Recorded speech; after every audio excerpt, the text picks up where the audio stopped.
बच्चों, इस वीडियो में हम लोग जानेंगे कि इंट्रोगेटिव प्रोनाउन क्या है। प्रोनाउन का एक काइंड है इंट्रोगेटिव प्रोनाउन, उसके बारे में इस वीडियो के माध्यम से हम जानेंगे। तो look at the following sentences. ये जो नीचे 5 सेंटेंसेस दिए हुए हैं, इन्हें आप देखिए और चलिए हम इन्हें पढ़ते हैं।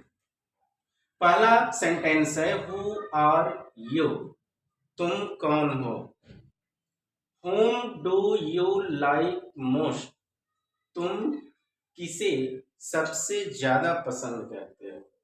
Whose is this book, यह किताब किसकी है। Which of these novels have you read, इन उपन्यासों में कौन सा तुमने पढ़ा है। What do you want, तुम क्या चाहते हो। बच्चों, जैसा कि आपको बता दिया जाए कि ये हु, whom, whose और which तथा what ये सभी प्रोनाउन हैं, लेकिन इनका प्रयोग क्यों किया गया है, तो हम देख रहे हैं कि इनका प्रयोग जो है एक प्रश्न पूछने के लिए किया जा रहा है। आप जानते हैं कि ये प्रोनाउन है, कैसे प्रोनाउन है। हम कहेंगे हु आर यू, तो आप जो कुछ भी बताएंगे, जैसे मैं एक राजा हूं, आई एम ए किंग, तो किंग क्या है, राजा है, और इसी के लिए यहां हु का प्रयोग किया गया है। इसका मतलब हु एक प्रोनाउन है, लेकिन ये कौन सा प्रोनाउन है, क्योंकि इसका प्रयोग प्रश्न पूछने के लिए किया जा रहा है, इसीलिए ये एक इंट्रोगेटिव प्रोनाउन होगा।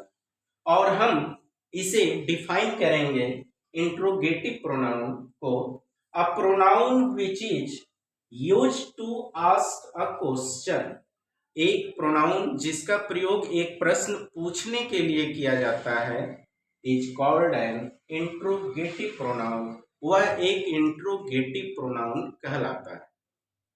तो बच्चों, हमने जाना इंट्रोगेटिव प्रोनाउन क्या है।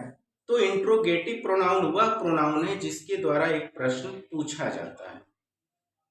जैसे whom do you like most, तुम किसे सबसे ज्यादा पसंद करते हो। तो इसका आंसर आप कुछ भी दे सकते हैं, राम को, तो ये राम नाउन है और इन्हीं के लिए यहाँ whom का प्रयोग किया गया है एक प्रश्न के रूप में। तो मुझे उम्मीद है कि आप ये समझ चुके होंगे। अब हम इंट्रोगेटिव प्रोनाउन और इंट्रोगेटिव एडजेक्टिव में अंतर समझते हैं।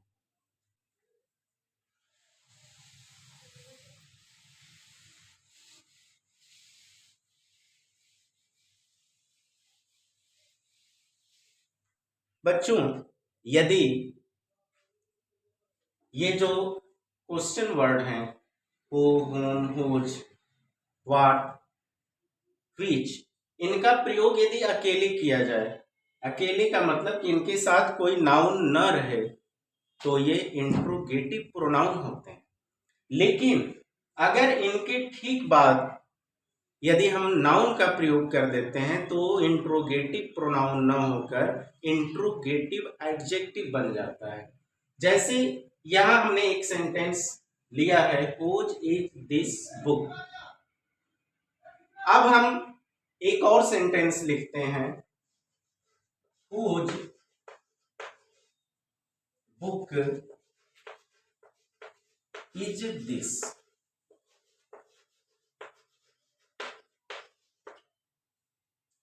किसकी किताब यह है। दोनों में whose का प्रयोग किया गया है, लेकिन यहां हम देख रहे हैं कि whose के बाद कोई नाउन यूज नहीं है, तो यहां पर whose जो है वो इंट्रोगेटिव प्रोनाउन हो जाएगा।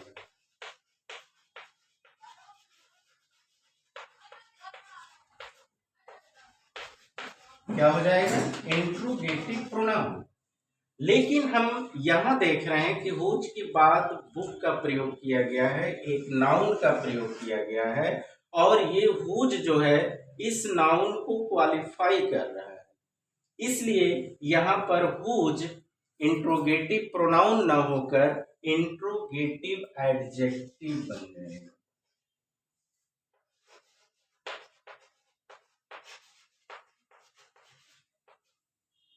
तो आपने समझा इंट्रोगेटिव प्रोनाउन और इंट्रोगेटिव एडजेक्टिव में क्या अंतर है।